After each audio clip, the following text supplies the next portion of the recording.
प्रजापति लोग ही धर्म का पालन नहीं करेंगे तो प्रजा से धर्म पालन की अपेक्षा कैसे की जा सकती है। लोगों ने कहा क्या हुआ?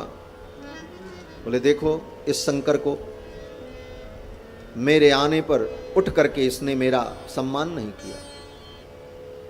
मैं इसके पिता के तुल्य हूं, मैं इसका ससुर हूं, और ससुर तो पिता के समान होता है, और दामाद बोले बेटे के समान होता है, शिष्य के समान होता है। दक्ष प्रजापति ने कहा कि ए समय शिष्यताम प्राप्तो यन्मे दुहितुरग्रहीत, ये मेरे शिष्य के समान है, मेरी बेटी का पाणी ग्रहण किया है इसने, इसके लिए मैं वंदनीय हूं, पूज्य हूं, इसको मेरा सम्मान करना चाहिए, लेकिन इसने मेरा सम्मान नहीं किया। कम से कम इसे मेरा उपकार मानना चाहिए, मैंने अपनी बेटी का ब्याह कर दिया, नहीं तो इसको कौन पूछता। दक्ष प्रजापति ने कहा गृहीत्वा मृग सावाक्ष्याः पाणिम मरकट लोचनः, बंदरों जैसी आंख वाला, और कहा मेरी बेटी मृग सावाक्षी, मैंने अपनी बेटी का ब्याह कर दिया तो इसका घर बस गया। बड़े सारे कटु वचन दक्ष प्रजापति ने भगवान शंकर के लिए कहे। दक्ष प्रजापति ने कहा प्रेतों के साथ रहता है, प्रेत जैसा इसका आचरण है। प्रेतावासेषु घोरेषु प्रेतैर्भूत गणैर्वृतः। और ये सब कहते हुए दक्ष प्रजापति ने भगवान शंकर को शाप दे दिया, जाओ देवताओं के साथ तुम्हें आहुति प्राप्त नहीं हो, देवताओं की पंक्ति में बैठ करके तुम यज्ञ में आहुति ग्रहण नहीं कर सकते।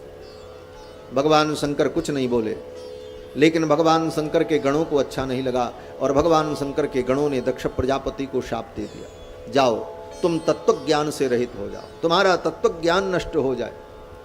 फिर तो दक्ष प्रजापति के गणों ने भगवान शंकर के गणों को शाप दिया, भगवान शंकर के गणों ने दक्ष प्रजापति के गणों को शाप दिया।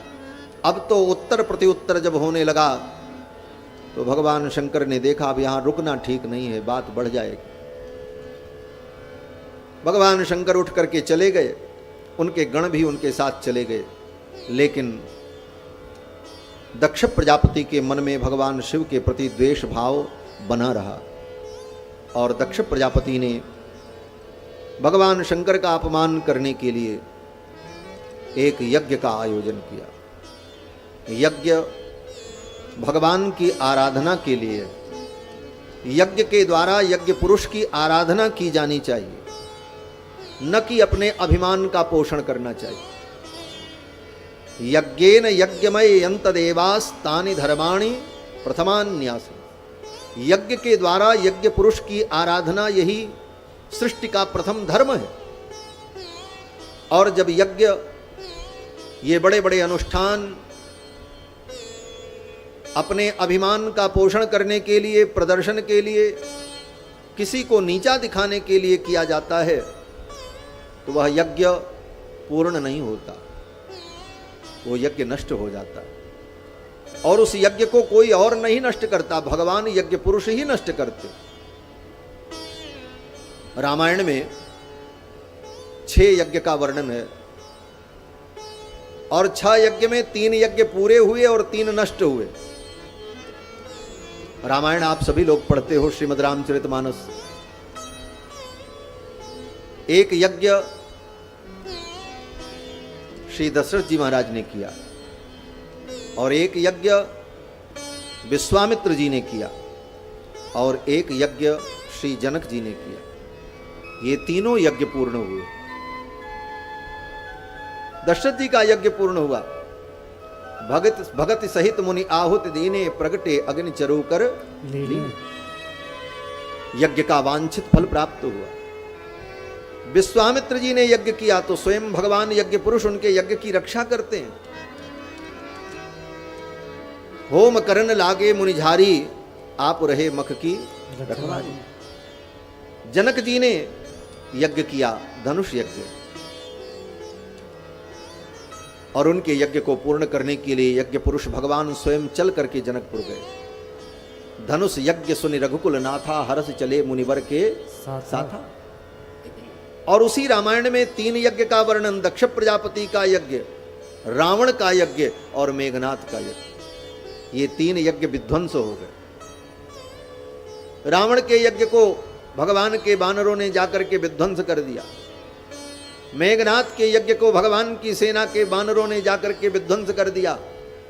और दक्ष प्रजापति के यज्ञ को भगवान शंकर के गणों ने जाकर के विध्वंस कर दिया। ये 3 यज्ञ दूसरे को दुख देने के लिए हो रहे हैं। जो दूसरे को दुख देने के लिए यज्ञ हो, जो दूसरे को पीड़ा पहुंचाने के लिए यज्ञ हो, वह यज्ञ पूर्ण नहीं होता, वो यज्ञ नष्ट हो जाता है और यज्ञकर्ता भी नष्ट हो जाता है। यज्ञकर्ता भी नष्ट हुए और यज्ञ भी नष्ट हुआ। कथा मालूम है आप क्यों? बोले यज्ञ की विधि यही है, यज्ञ कल्याण के लिए हो, विश्व मंगल के लिए हो, लोक मंगल के लिए हो। और इसके विपरीत यज्ञ अगर होता है तो वह उस विधिहीन यज्ञ का विनाश ही होता है और कर्ता का भी विनाश हो जाता है। विधिहीनस्य यज्ञस्य सद्यः कर्ता विनश्यति। दक्ष प्रजापति ने भगवान शंकर का अपमान करने के लिए वाजपेय नाम का यज्ञ किया। इष्ट्वा स वाजपेयेन ब्रह्मिष्ठान अभिभूय च बृहस्पति सवम नाम समारेभे क्रतुत्तमम्। दक्ष प्रजापति ने वाजपेय नाम के यज्ञ का आयोजन किया। वाजपेय यज्ञ 17 दिनों में संपन्न होता है और वाजपेय यज्ञ के पहले और वाजपेय यज्ञ के बाद बृहस्पति सव नाम का यज्ञ होता है। बृहस्पति सव से संपुटित वाजपेय यज्ञ ये विधि है। तो दक्ष प्रजापति ने पहले बृहस्पति सव किया, फिर वाजपेय किया और उसके बाद पुनः जब बृहस्पति सव नाम का यज्ञ कर रहे थे, इष्ट्वा स वाजपेयेन ब्रह्मिष्ठान अभिभूय च बृहस्पति सवम नाम समारेभे क्रतुत्तमम्। उस यज्ञ में सम्मिलित होने के लिए देवता लोग विमान में बैठ करके जा रहे थे। सबको निमंत्रण दिया था दक्ष प्रजापति ने, भगवान शंकर को निमंत्रण नहीं दिया, भगवान विष्णु को भी निमंत्रण नहीं दिया, ब्रह्मा जी को भी नहीं दिया और बाकी सबको निमंत्रित किया। देवता लोग विमान में बैठकर आकाश मार्ग से दक्ष प्रजापति के यज्ञ में जा रहे थे। आकाश तो बड़ा विशाल है, कहीं से कोई निकल जाए, लेकिन ये देवता भी बड़े विचित्र, जानबूझ करके कैलाश के ऊपर से जा रहे थे कि शंकर जी देखें कि हमको निमंत्रण मिला और तुमको नहीं मिला। तुम तो उनके खास थे, उनके दामाद थे, तुमको निमंत्रण नहीं मिला, हमको मिला। इस भावना से देवता लोग कैलाश के ऊपर से ही जा रहे और चुपचाप निकल जाते तो कोई बात नहीं थी, लेकिन जब कैलाश के ऊपर पहुंचे तो और जोर जोर से गीत गाने लगे महाराज। सती बिलो के व्योम विमाना, सती बिलो के व्योम विमाना, जात चले सुंदर विधिनाना, जात चले सुंदर विधिनाना, सूर्य सुंदरी करई कलगाना, सूर्य सुंदरी करई कलगाना, सुनत श्रवण छूटहि मुनि ध्याना, सुनत श्रवण छूटहि मुनि ध्याना, सती बिलो के व्योम विमाना, सती बिलो के व्योम विमाना। विमान कैलाश के ऊपर से जा रहे थे, देवता लोग गीत गा रहे थे। उनके गीत संगीत को सुन करके सती जी का ध्यान उधर गया। तदुपश्रुत्य नभसि खेचराणाम प्रजल्पताम, सती दाक्षायणी देवी पितुर्यज्ञ महोत्सव।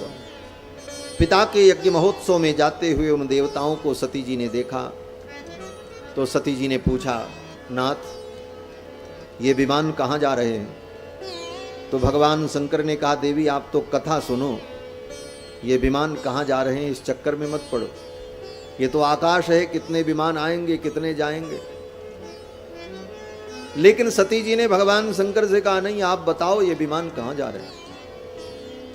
भगवान शंकर तो कथा सुना रहे थे, राम जी की लीलाओं का वर्णन कर रहे थे, लेकिन सती ने कहा, प्रभु ये विमान कहाँ जा रहे हैं आप बताओ, ये देवता लोग बड़े खुशी खुशी कहाँ जा रहे हैं। तो भगवान शंकर को अच्छा नहीं लगा और भगवान शंकर ने कहा, आपके पिताजी यज्ञ कर रहे हैं, उसी यज्ञ में ये सब देवता जा रहे हैं। सती जी ने कहा, तब तो हमको आपको भी चलना चाहिए, मेरे पिता के घर में यज्ञ है। भगवान शंकर ने कहा, निमंत्रण नहीं आया। सती जी ने कहा, पिता के घर में, गुरु के घर में, मित्र के घर में कोई उत्सव हो तो निमंत्रण की अपेक्षा नहीं करनी चाहिए। भगवान शंकर ने कहा, देवी बात तो ठीक है, लेकिन अगर कोई विरोध माने तो चाहे गुरु का घर हो, चाहे मित्र का घर हो, चाहे मित्र का अपने सुहृद का घर हो, नहीं जाना चाहिए।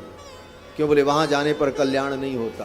तदपि विरोध मान जहाँ कोई, तदपि विरोध मान जहाँ कोई, तहाँ गए कल्याण न होई, तहाँ गए कल्याण न होई। तदपि विरोध मान जहाँ कोई, तदपि विरोध मान जहाँ कोई। भगवान शंकर ने कहा, पिता के घर में, मित्र के घर में, गुरु के घर में कोई उत्सव हो तो बिना बुलाए जाना चाहिए, लेकिन अगर वहां कोई विरोध मानता है तो फिर बिना बुलाए नहीं जाना चाहिए। अगर व्यक्ति गया तो उसका कल्याण नहीं होगा। सती जी ने कहा, नहीं मेरा तो मन कर रहा है जाने का। भगवान शंकर ने कहा, मेरे वचनों की अवहेलना करके अगर आप जाओगी तो आपका कल्याण नहीं होगा। भद्रम भवत्यान ततो भविष्यति, आपका कल्याण नहीं होगा, आपका मरण भी हो सकता है। लेकिन अब सती जी बोल तो कुछ नहीं पाई। भगवान शंकर के इन वचनों का प्रतिकार तो नहीं कर सकी, लेकिन उनका चित्त विचलित हो गया। कभी भगवान शंकर की ओर देखती और कभी आकाश की ओर, और कभी घर में चली जाती और कभी बाहर आ जाती। मन अस्थिर हो गया। श्री मैत्रेय जी कहते हैं कि निष्क्रामति निर्विशति द्विधा सा, कभी घर में जाएं कभी बाहर आवें, कभी आकाश को देखें कभी शिव जी को देखें और फिर अपनी नजरों को नीचे झुका लें। भगवान शंकर जान गए ये मन से तो चली गई, तन से यहां। तो व्यक्ति जो मन से जहां रहता है वहीं उसकी वास्तविक स्थिति मानी जाती है। तन से आप कहां हो ये महत्वपूर्ण नहीं है, आप मन से कहां हो ये महत्वपूर्ण होता है। तन से कहीं भी रहो, पर मन से अगर भगवान के पास हो तो आप भगवान के पास। और 24 घंटे आपका तन भगवान के पास है लेकिन मन नहीं है, बोले आप भगवान के पास नहीं। इसीलिए कहा, तन ते कर्म करहु विधिनाना, मन राखहु जहां कृपा निधाना। जहां मन से हम होते हैं हमारी वही स्थिति मानी जाती है। एक महात्मा कहते थे, कहीं कथा हो रही थी, गांव के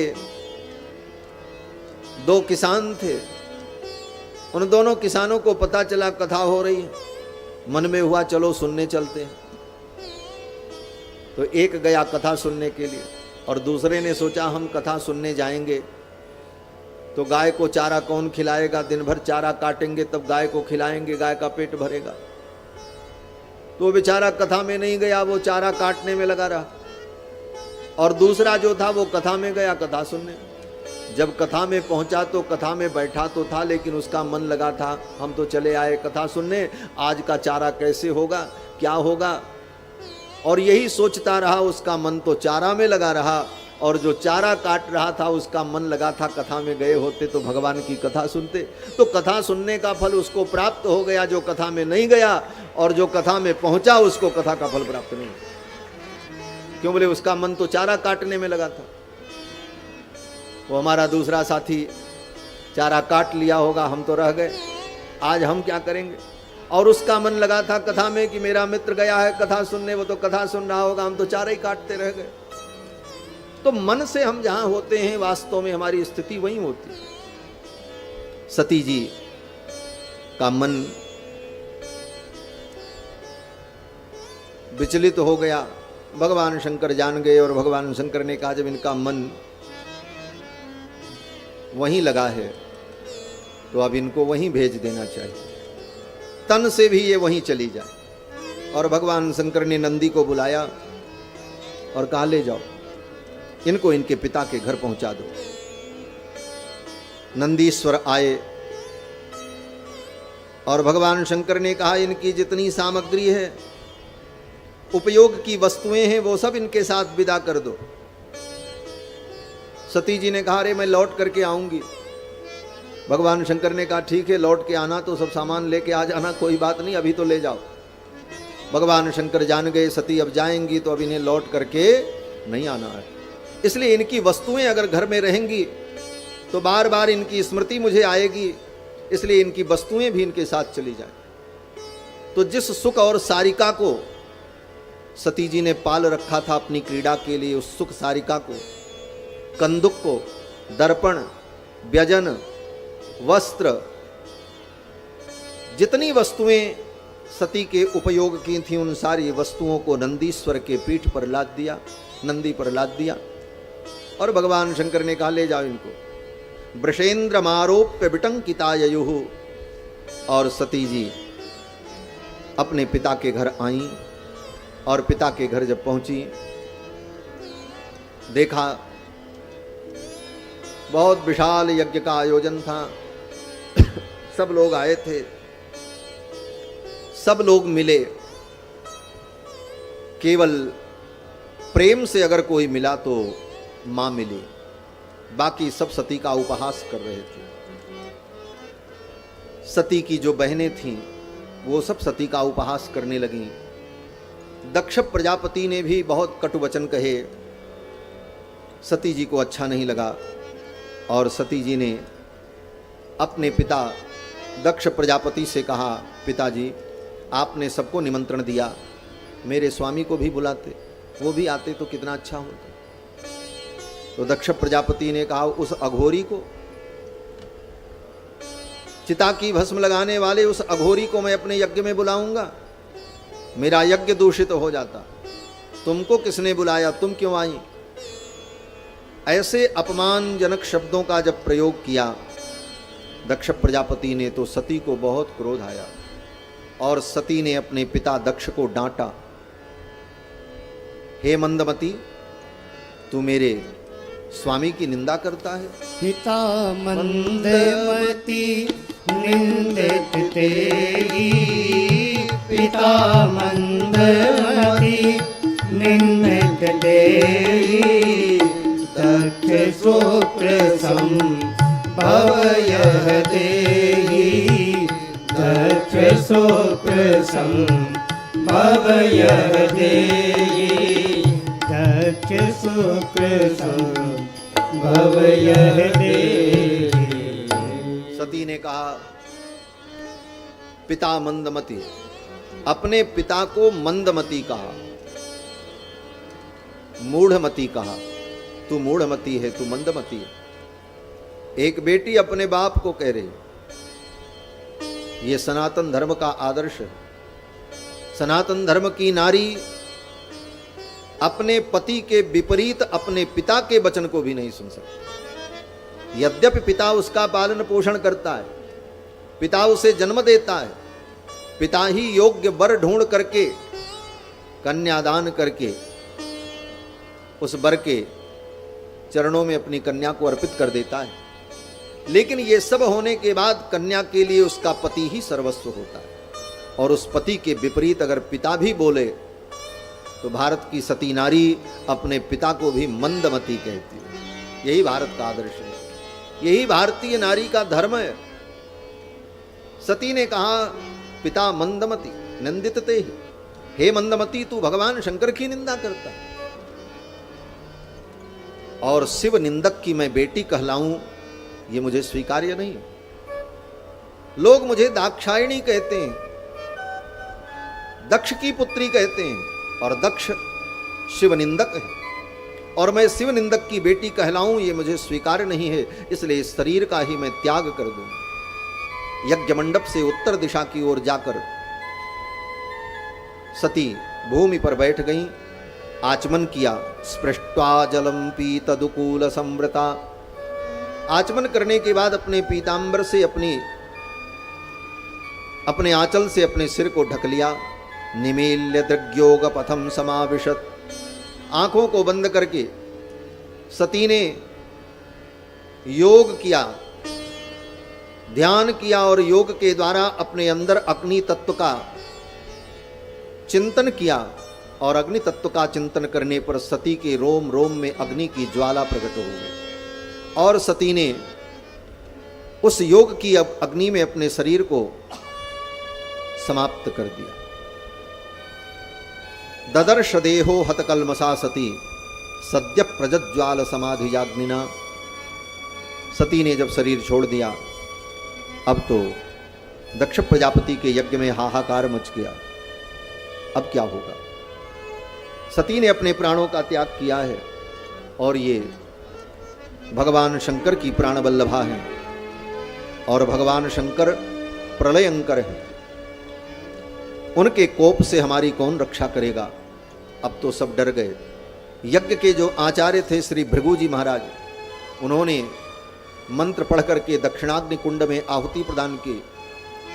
ऋभु नाम के 1000 देवता प्रकट हुए, और ऋभु नाम के उन देवताओं से भृगु जी ने कहा कि यज्ञ की सुरक्षा में लग जाओ। 1000 वो ऋभु नाम के देवता यज्ञ मंडप की सुरक्षा में सन्नद्ध हो गए, और इधर देवर्षि नारद ने जाकर के भगवान शंकर को सब कुछ बता दिया। नारद जी घूमते घूमते कैलाश पहुंच गए, और नारद जी ने जाकर के भगवान शंकर को बता दिया। भवो भवान्या निधनम प्रजापतेर असत्कृताया अवगम्य नारदात। देवर्षि नारद के द्वारा भगवान शंकर को जब वृत्तांत पता चला, भगवान शंकर को क्रोध आया, और भगवान शंकर ने अपनी एक जटा को उखाड़ा, और उखाड़ करके भूमि पर पटका। उस जटा के अंदर से एक भयानक पुरुष प्रकट हुआ, बड़ा भयंकर पुरुष प्रकट हुआ। कराल दृष्टो जलदग्निमूर्धजक कपाल माली, कपालों की माला पहने हुए, उसके मस्तक के जो बाल थे वो बाल नहीं थे, अग्नि की ज्वालाएं निकल रही थी। ज्वलदग्निमूर्धजा कपालमाली विविधोद्यतायुध, अनेक प्रकार के आयुधों को लिए हुए वो भयानक पुरुष प्रकट हुआ। भगवान वीरभद्र प्रकट हुए। भगवान शंकर के चरणों में प्रणाम करते हुए वीरभद्र ने कहा, मेरे लिए क्या आज्ञा है, मैं क्या करूं? तम किम करोमीति गृणन्तमाह बद्धांजलिम भगवान भूतनाथ। हे भूतनाथ, मेरे लिए क्या आज्ञा है, मैं क्या करूं? भगवान शंकर ने कहा, जाओ दक्षम स यज्ञम जहिमद भटानाम तमग्रणी रुद्र भटांशकों में जाकर के दक्ष प्रजापति को उसके यज्ञ के सहित समाप्त कर दो। भगवान शंकर के गण वीरभद्र अन्य गणों को लेकर चल पड़े। मैत्रेय जी महाराज कहते हैं कि उद्यम्य शूलम जगदंत कांतकम, हाथ में त्रिशूल लिए हुए जगदंत कांतकम, मानो विश्व का अंत कर देने वाले प्रलयंकर, सप्राद्रवत घोषण भूषणांघ्रि। वीरभद्र शंकर जी के गणों को लेकर, भूत प्रेतों को लेकर के चल पड़े। यज्ञ स्थल पर पहुंचे। भगदड़ मच गई, देवता लोग सब भागने लगे, लेकिन किसी को भागने का मौका नहीं मिला, भाग नहीं पाए। क्यों नहीं भाग पाए? बोले सब अभागे थे इसलिए भाग नहीं पाए। आज इनका दुर्भाग्य। भगवान शंकर के गणों ने पकड़ लिया भृगुम बबंध मणिमान वीरभद्र प्रजापतिम। मणिमान ने भृगु जी को पकड़ लिया, वीरभद्र ने दक्ष प्रजापति को पकड़ लिया, चंडीस ने पूषा नाम के देवता को पकड़ लिया, भग नाम के देवता को नंदीश्वर ने पकड़ लिया। किसी को भागने का मौका नहीं मिला। भगवान शंकर के गणों ने यज्ञ को विध्वंस कर दिया, यज्ञ की मेखलाओं को तोड़ दिया। यज्ञशाला में जो प्रागवंश लगा था उस प्रागवंश को पकड़ करके खींचा, पूरी यज्ञशाला नीचे आ गई। केचित बभंजु प्रागवंशम पत्नी शालाम तथा परे, यजमान की पत्नी के बैठने के लिए जो यज्ञ मंडप था उस मंडप को भी नष्ट कर दिया। और यज्ञ कुंड में जो अग्नि थी उसको भी अपवित्र कर दिया। और फिर भृगु जी की दाढ़ी नोच ली, पूषा देवता का दांत तोड़ दिया, भग नाम के देवता की आंख फोड़ दी। और जजमान जो दक्ष प्रजापति थे उनको वीरभद्र ने पकड़ा और पकड़ करके उसी यज्ञ मंडप में पटक कर छाती पर चढ़ गए और धारदार हथियार से दक्ष प्रजापति के गले को काटने लगे। लेकिन काटते काटते वीरभद्र थक गए, दक्ष प्रजापति का गला कटा नहीं। आक्रम्यो रसि दक्षस्य सितधारेण हेतिना। इतना करने के बाद भी जब दक्ष प्रजापति का गला नहीं कटा तो वीरभद्र ने सोचा अब क्या करें। तब तक देखा क्या, उसी यज्ञ मंडप में एक बकरे का सिर रखा हुआ था। उस बकरे के सिर को देखकर वीरभद्र को संज्ञपन की विधि का स्मरण हो गया। दृष्ट्वा संज्ञपनम योगम पशूनाम च पतिर्मखे। यज्ञ में पशु का संज्ञपन कैसे किया जाता है उस विधि का स्मरण हो गया वीरभद्र को। और वीरभद्र ने उसी विधि से दक्ष प्रजापति के सिर को उनके धड़ से अलग कर दिया। और इसके बाद भगवान शंकर के गणों ने यज्ञ मंडप में आग लगा दी। तद्देव यजनम दग्ध्वा प्रातिष्ठत गुह्यकालयम। देव यजन को, यज्ञशाला को भगवान शंकर के गणों ने अग्नि के हवाले कर दिया। और फिर वीरभद्र के नेतृत्व में भगवान शंकर के सभी गण हर हर महादेव हर हर महादेव कहते हुए कैलाश की ओर चले गए। दक्ष प्रजापति का यज्ञ विध्वंस हो गया। दक्ष प्रजापति के सिर को तोड़ करके यज्ञ कुंड में डाल दिया था वीरभद्र ने। फिर तो ब्रह्मा जी आए, भगवान शंकर और भगवान विष्णु आए और सबने यही निर्णय किया भगवान शंकर को प्रसन्न करो। फिर सबने भगवान शंकर की स्तुति की। भगवान शंकर प्रसन्न हुए और भगवान शंकर के प्रसन्न होने के बाद उस यज्ञ को पूर्ण करने के लिए फिर सब कुछ ठीक किया गया। देवताओं के वैद्य अश्वनी कुमार ने दक्ष प्रजापति के शरीर पर बकरे का सिर रखकर उन्हें जीवित कर दिया। उस यज्ञ में जो बकरे का सिर था, संदधु कस्य कायेन सवनीय पशो सिरः। सवनीय याग के पशु का जो सिर था उसी सिर को दक्ष प्रजापति के धड़ पर जोड़कर अश्वनी कुमार ने उनको जीवित कर दिया। और बकरे की जो दाढ़ी थी वो भृगु जी को लगा दी। पूषा देवता का दांत टूट गया, बोले इनका क्या ट्रीटमेंट होगा। बोले अब ये बिना दांत ही के रहेंगे। बोले तो खाएंगे कैसे। बोले अब कड़ी चीज नहीं खाएंगे, मुलायम चीज खाएंगे। लपसी इत्यादि खा करके, हलवा खा करके, सीरा खा करके काम चलावें, कड़ी चीज पुरोडास इत्यादि नहीं खा सकते।